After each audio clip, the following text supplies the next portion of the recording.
Can you tell that he loved the ice cream? Aloha friends, and welcome to Eating Richly, where we cook mostly healthy, affordable, family-friendly recipes rich in nutrition and flavor. For those of you who are new, I'm Diana Johnson, and today we are bringing you a delicious dairy-free and vegan blueberry cheesecake ice cream.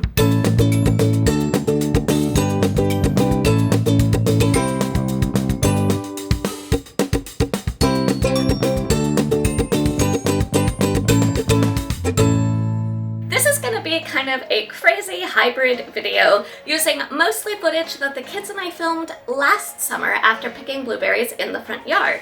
Eric was taking a nap with baby Arden and therefore didn't remind me to check the audio on the camera because he's the tech guy, and we filmed an entire video with no audio. Rather than scrapping all of that hard work, the kids and I did some voiceover acting with the footage, but my inner perfectionist just would not let me post it. Today, all I really care about is getting a video done this week. And since we picked several pints of blueberries yesterday, the kids have asked if we could make this ice cream again.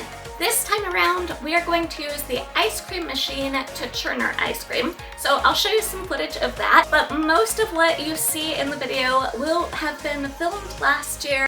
I'm a little embarrassed, but I'm keeping it real and going with what we've got.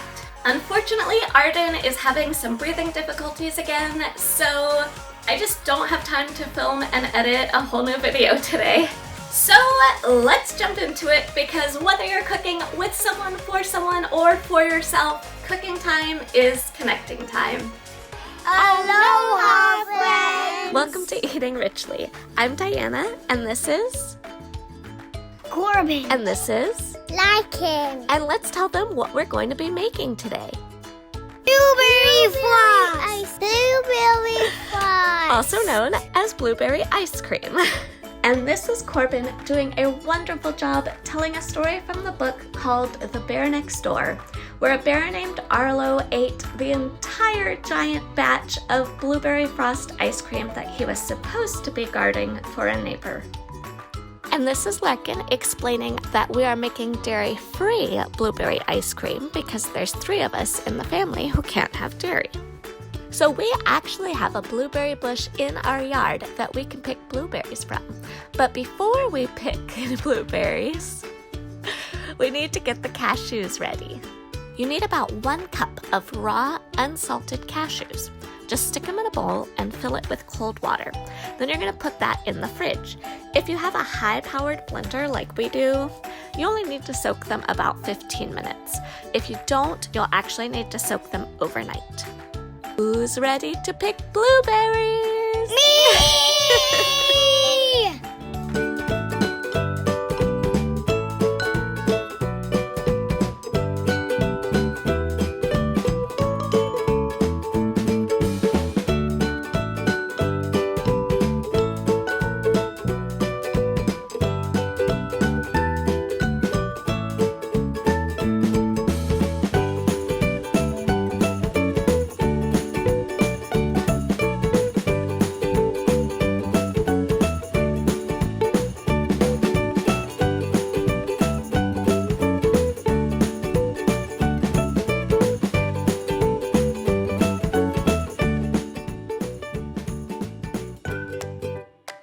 Once your cashews have soaked enough, it's time to strain them, and then we're ready to make our ice cream. Up first, we've got 3/4 cup of canned coconut milk. Now, this is not the coconut milk you get in the dairy milk section. It's in a can, it's full fat and rich and creamy. Then you're gonna add your strained soaked cashews to the blender. Next, some coconut milk yogurt. So this is not regular yogurt that's coconut flavored. It's dairy-free yogurt made from coconut milk. I'm not sure if we use cornstarch or tapioca starch, but either one would work. It just helps absorb water so that your ice cream is not as hard when it freezes. I decided to use maple syrup for the sweetener for our ice cream because it's a natural sweetener and I just really like trying to stick with maple syrup or honey or things that aren't processed when sweetening our food. And that was just a tiny bit of salt, just a pinch, to help bring all the flavors out. Even sweet foods usually need a little bit of salt. Up next comes some vanilla extract, and this is another one that just it's a flavor enhancer, I guess. It doesn't give a strong vanilla flavor to the ice cream, but it also has an element of sweetness to it. Then we've got a lemon, and I'm using something called a microplane grater, and basically just getting the lemon zest off into our ice cream batter. If you look at the lemon, I'm only getting the outer part, the very outer top yellow part. I'm not getting the white pith underneath because that's bitter. But when you get just the lemon zest, you get all those rich lemon oils, and it adds a really wonderful flavor to the ice cream. Now it's time to slice our lemon in half so we can juice it.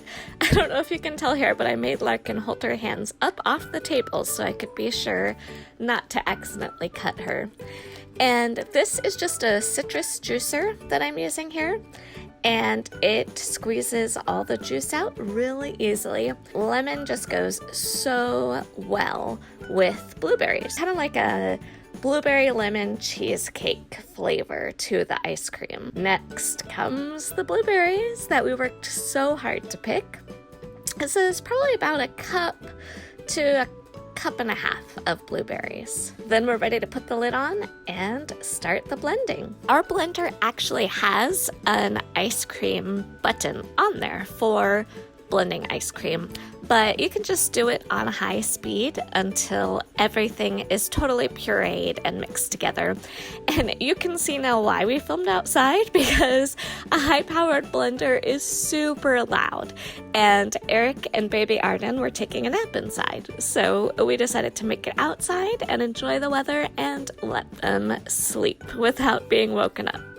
Literally, the moment I let them take the lid off and I was trying to film the ice cream, they stuck their hands in the blender, and I freaked out because the blender was still plugged in and powered on.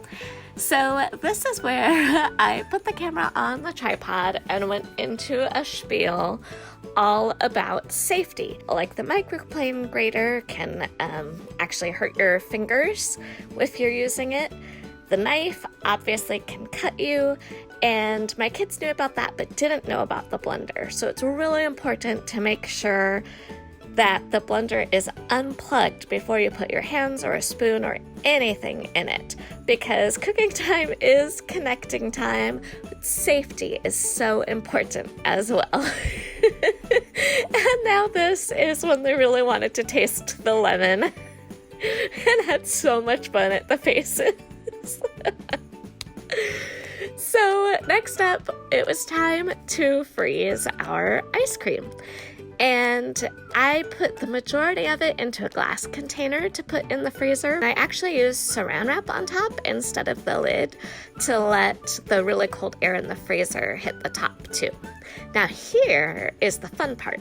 We've got their ice cream batter in a bag, which is then inside another bag so that the ice cream bag itself doesn't get all the salt on it. Then we stuck that inside a big Ziploc bag full of kosher salt and ice and a little bit of water. And then the kids just went to town, shaking it as fast and as long as they could. Now it gets cold.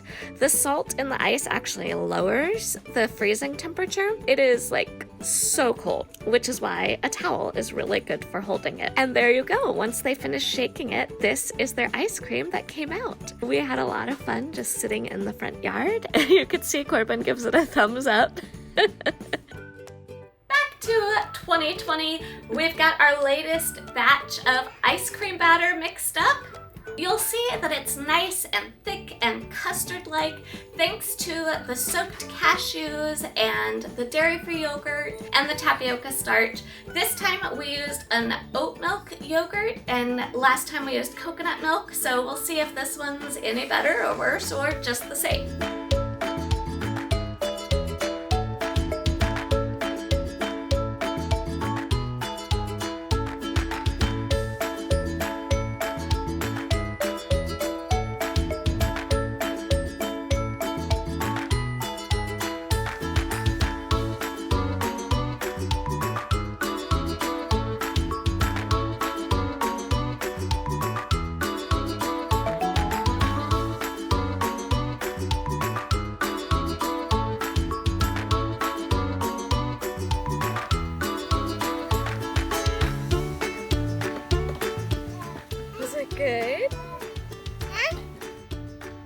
Can you tell that he loved the ice cream?